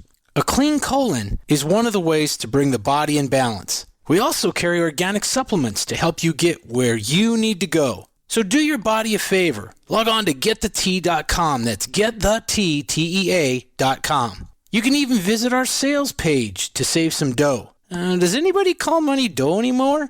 Anyway, if you're looking for short, helpful health tips, go to YouTube and punch in Health Matters Now. That's Health Matters Now. So, log on to getthetea.com, shop, get balanced, then learn some cool tips at Health Matters Now. You'll be glad you did. That's getthetea.com. Ew, yuck. They're unhealthy and gross. Bugs, I hate bugs. We keep a clean home, but occasionally bugs show up. Well, I found something that is tougher than bugs. Orange Guard. From contact, it kills bugs. Plus, Orange Guard kills hidden bugs and keeps new bugs away for weeks. I know. I use Orange Guard. Plus, all of the ingredients of Orange Guard are on the FDA generally regarded as safe list. Orange Guard may be used around food, humans, and pets. It promotes a healthier planet, and here's a bonus. Orange Guard cleans where it's sprayed. Plus, it comes with a 30-day money-back guarantee. Orange Guard. You can get Orange Guard at Ace Hardware. And listen, folks, Orange Guard is tougher than bugs, and it's safe to use. Go to orangeguard.com. That's orangeguard.com. Hey, is that a new music app? Yeah, check it out. Surfer Music Discovery. It links to thousands of online stations, but the twist is you see the song names and artists that are now playing live. That's different. No guessing. Looks like a waterfall of music. So many formats. Rock, oldies, country, R&B, jazz, and a whole lot more. How's that spelled? Surfer. S-U-R-F-R. Is it expensive? It's free. No need to sign up or sign in. Get the Surfer Music app free from Google Play or the App Store. So you love talk radio? Then you'll love TalkStreamLive.com. TalkStream Live is always on, 24/7 with the best streaming talk shows. Find your favorite talkers and discover some new ones. It's free, readily available online or on mobile with any smartphone or tablet. Finding your favorite talk shows all in one place has gotten a whole lot easier. Just go to TalkStreamLive.com. Be sure to download the free apps from Google Play or the iTunes App Store. Your alternative talk radio contact, The Planet, KGRARadio.com.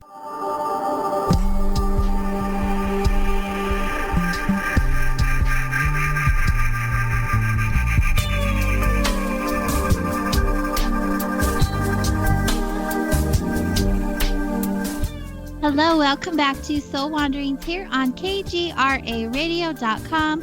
I am AJ Rasmussen, your host, and tonight we are wandering with our lovely guest, Kim Stanwood Terranova. She is the author of The Technology of Intention, Activating the Power of the Universe Within You. And I love, and I say that often, but when I say love, I really love it. Great book. It's a great book. I'm going to quote you on that. Love. I love it. That makes me very happy.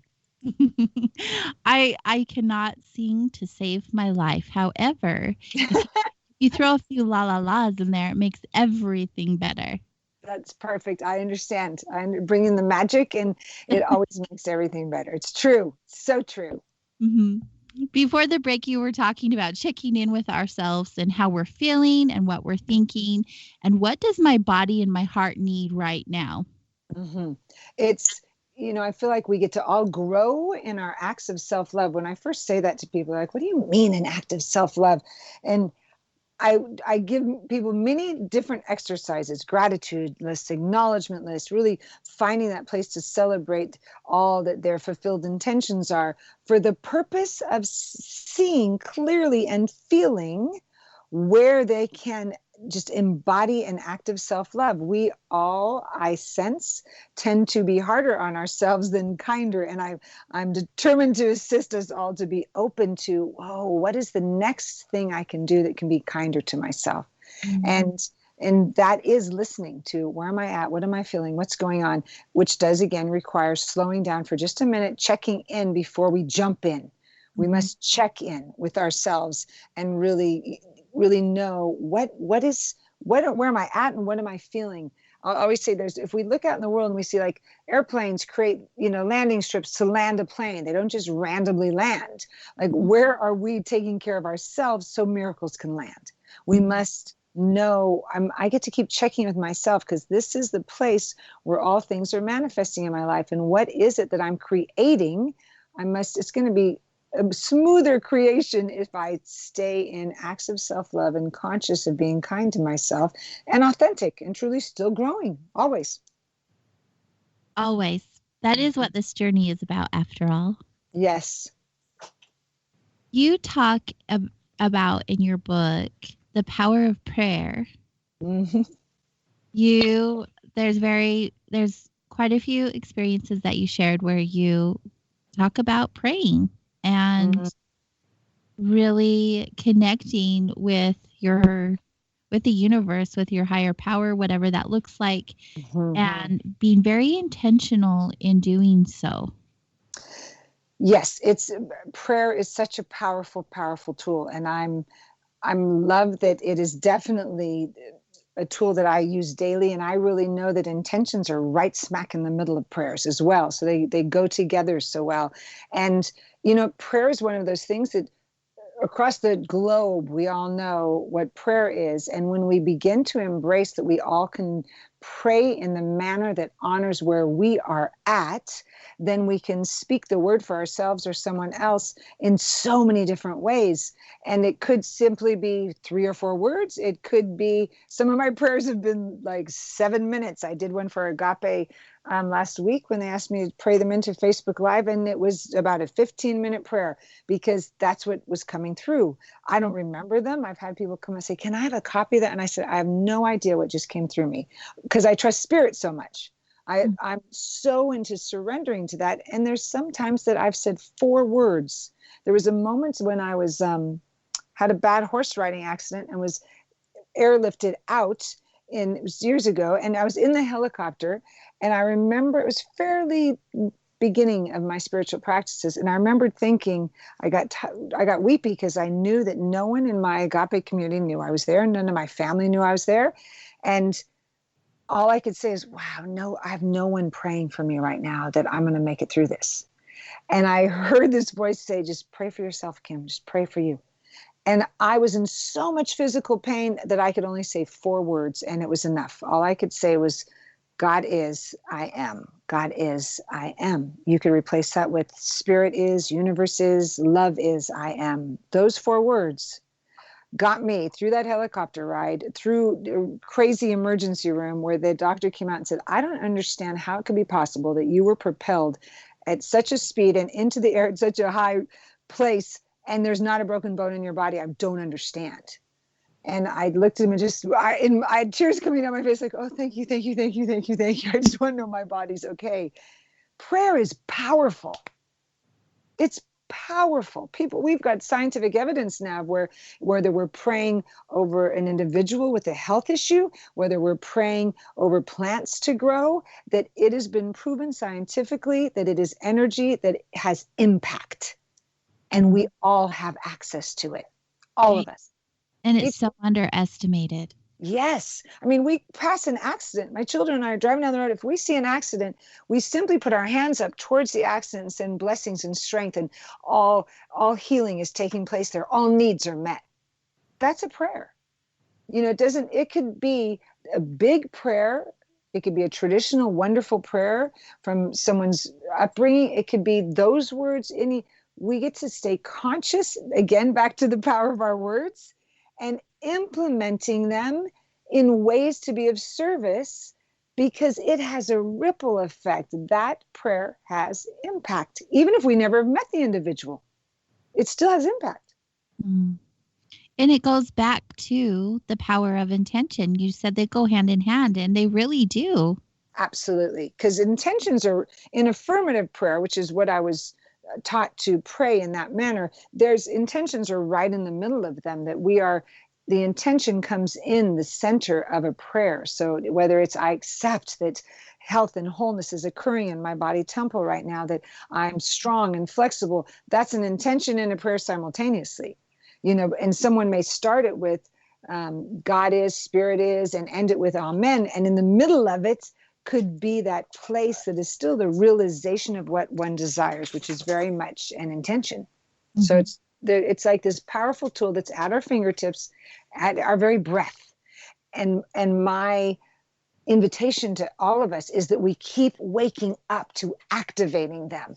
That can we use all these tools and keep searching for more that have been around for thousands of years, named different things, but be so interested in what is the tool, meditation, prayer, intention, forgiveness work, journaling. What is it for me this day that's going to assist me to stay plugged in to source energy, universal presence, so I am consciously creating and am a beneficial presence on this planet?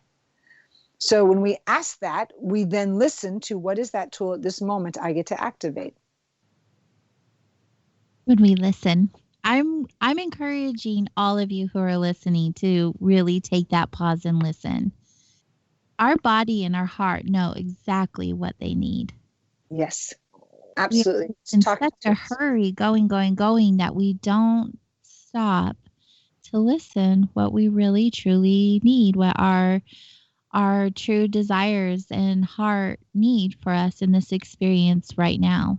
That's why what you're sharing, Kim, is so powerful and so important. Thank you. And I feel, when lately we've all been sequestered in our homes for months and told that is where we are to be, there was something in there that I was noticing with people, there was an energy of individuals really looking within. And as you've said a few times, I'm so grateful for you saying it, AJ, is to the place of just slowing down for a minute. It caused an environment for all of us to slow down. Yes. Now, in that environment that we all slowed down, even though it had to, felt like it was told to us, we still slowed down. There were pearls being cultivated in every household if we look at it. I've heard people say, oh, wow, I didn't know this about my children, and I'm spending more time in this conversation. Some people say I'm working from home. Some people who maybe weren't able to keep their jobs are saying I'm finding a new place I'm to be in service, in employment, and where that's going to be. I'm really listening to that inner voice within. I keep looking at, can we now take these pearls in this quieter time, and now we live them out in the fullness of the world? Then we'd be masterful at what you're pointing to so beautifully, is that we can create more space for a minute to slow down, and we can still get it all done if we look at it, because we'd be coming from inspired action instead of default reaction. There's a huge difference. I want to live in inspired action, and we have to slow down for a minute to listen. What's the direction to go right now? And then we listen and then move with inspired action instead of what we think we have to react to. I was taking the pause. I was really soaking in what you were saying. And then I was like, oh, I'm on air. I was really soaking it all in. And that's how we are that's good to do.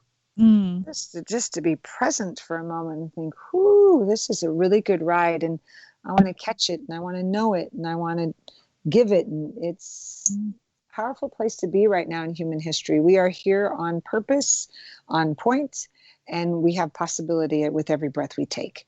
So the necessity to be still, listen, connect, practice, heal, all of it is of utmost importance right now, which is why I'm so grateful that the book was, and who knew that would happen, that it would be released at a time in human history where it's needed.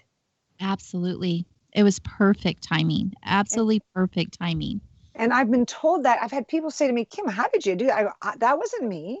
I didn't do, I was to complete a book, but it shows that it was fulfilled intention, because in one of the hardest times in my life, this book still got published and out to the world and landed on the laps of people with a roadmap of practice, with a roadmap of creating their lives. So at a time when there was a big pause, and individuals, many people are seeking what is possible now. And if this book assists them in that, then that's fulfilled intention and answered prayer to me. And I'm forever grateful, because if that's my intention, was to assist. Here, see if this works for you, because we are here to assist each other through it. Yes, we're all in this together, as we've mentioned before. It is perfect timing. And I think it's just great that it came out when it did. I thought I took pauses before, but when I actually took some pause, it was amazing how much work I still had to do. Not that I thought I was anywhere close to being done, but I was really thankful for the opportunity that I had to sit back and evaluate myself, my business, the show, everything. And are my intentions still good? Is my heart still in the right place? And really dig deeper and find out what my heart's desire was in that moment. And I watched people around me do the same thing, and it was so beautiful to witness people really taking time with their family, with their friends, with themselves, starting new healthcare regimens, all kinds of things, and being better by it and for it. So it's really neat how things play out in the world and how they affect us. Some who really went into a place of fear, and some who really went into a place of growth. Yes. And the more gently we could all observe where we went, right? That we could see it and say, oh, look where I went here. Isn't that interesting? It just keeps us without judgment. Isn't it interesting that, wow, I went into fear there, but I grew a little here, when we could observe ourselves gently, and then we can choose again. We can choose, oh, this is where I grew. What's possible for me to live this forevermore? Just imagine right now, if all of us consciously chose to take whatever was being cultivated, healing, forgiveness, expansion, self-love, better communication with loved ones, a bigger insight of what we could bring to our work environment, whatever it was, First, if we ask the question, what grew in me in these last few months that I can bring back to the world as I re-enter?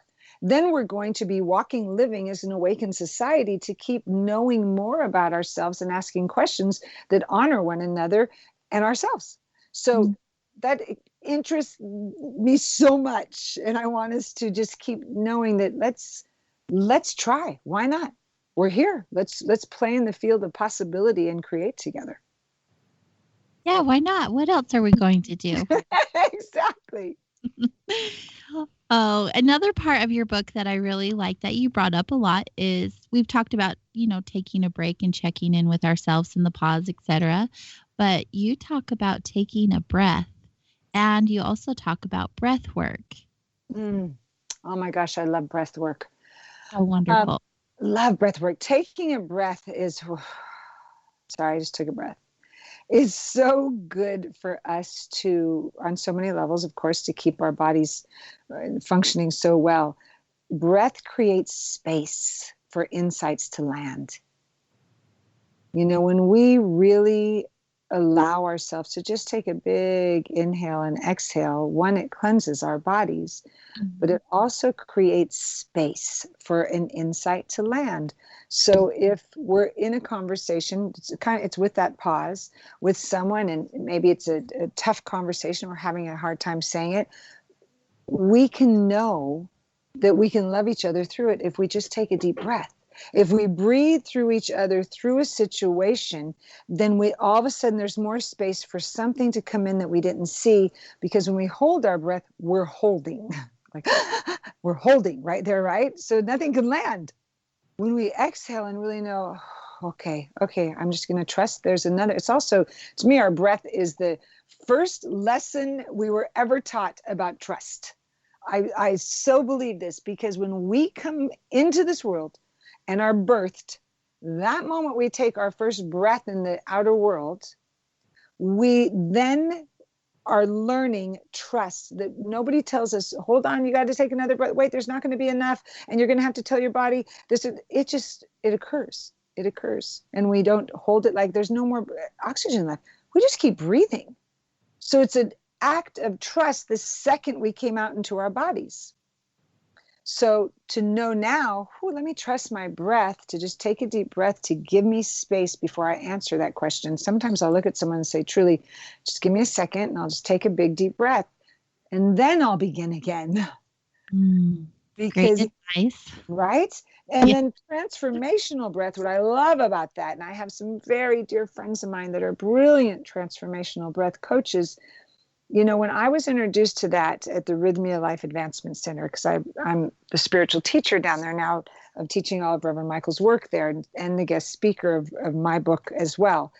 When I was introduced to transformational breath there and had evenings of an hour and a half of breathing in a systematic patterning that was faster than usual, the insights that came to me were profound. And the belief is, as a transformational breath coach taught me, is that whatever wounds or hurts can be held, and they are held within our body in all different places, transformational breath work can get in and bring up those inner wounds and hurts and heal them, because we're bringing oxygen into them and they come up and out. Sometimes quicker than long talk therapy can. Sometimes. I'm suggesting both, because I have found for myself, most of the time I'm crying through a good portion of transformational breath, but I'm transforming any place within me that I didn't even realize some sadness or hurt feeling was locked in. And there's just different visions and healings, and it's a beautiful healing process just by your breath. I concur. I really have been blown away by the transformations that have taken place for myself and witnessed to with the breath works. It's absolutely incredible.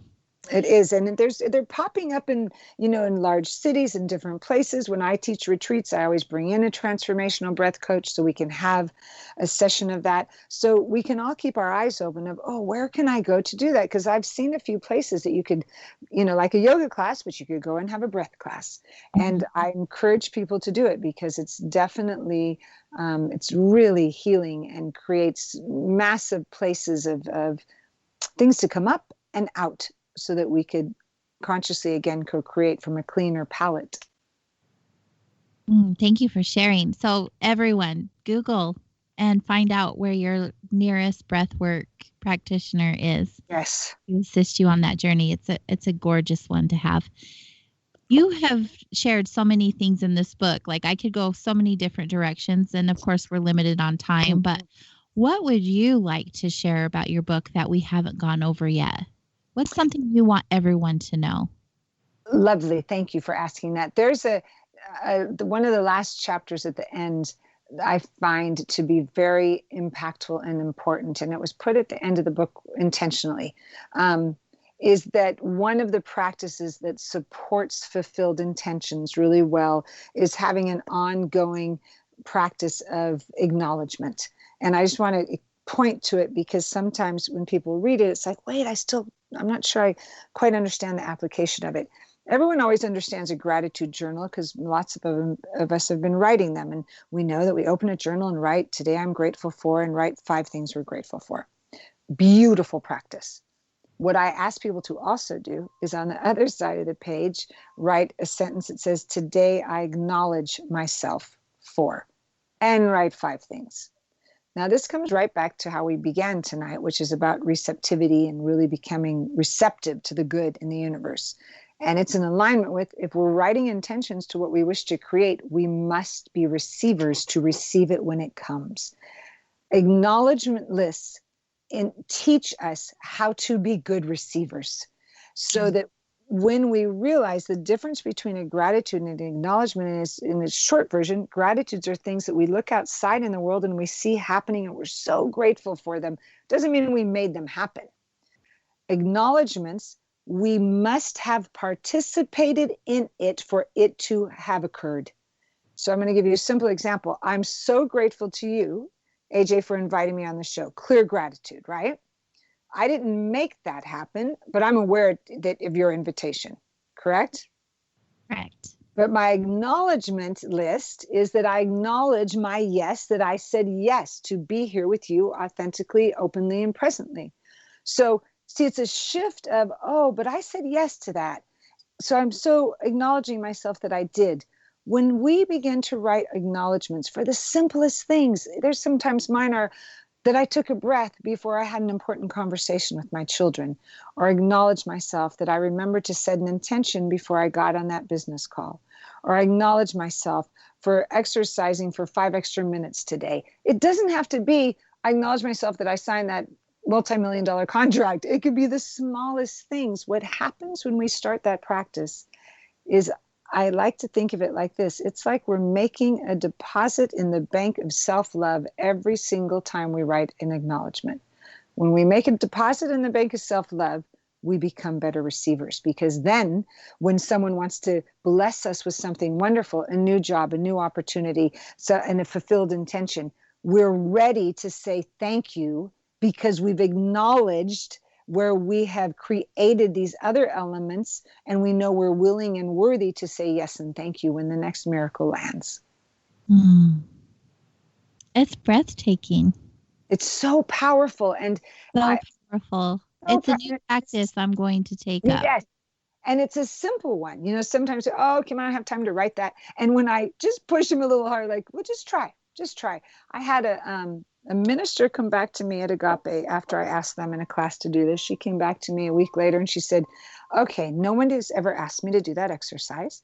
She said, and my negative chatter, the chatter that is hurtful to me, was cut in half because of that exercise.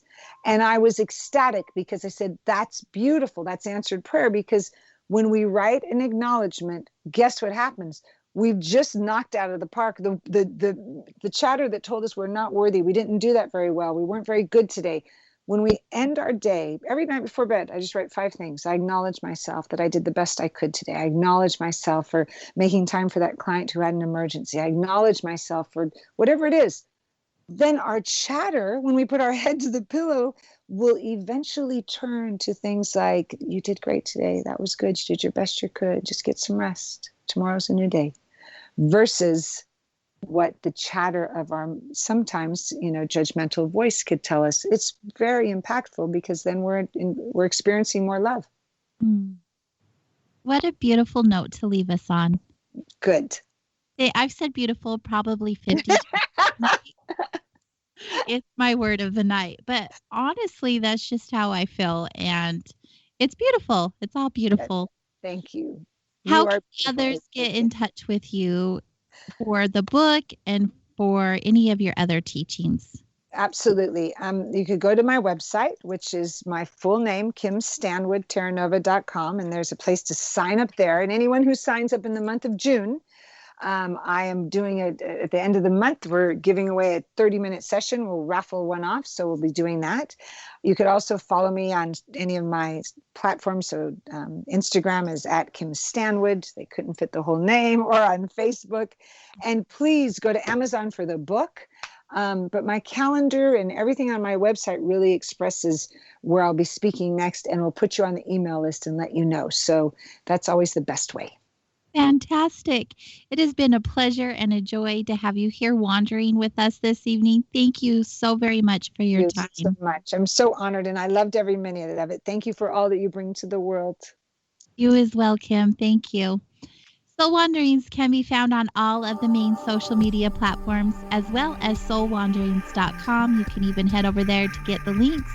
And of course, make sure you are following KGRA Radio on YouTube. That's where all of the latest show archives are being placed. Like, subscribe, share with your friends and family, and let's keep having these amazing conversations that bring awareness and love into our experiences. Thank you for being here with us tonight. Good night, Wanderers.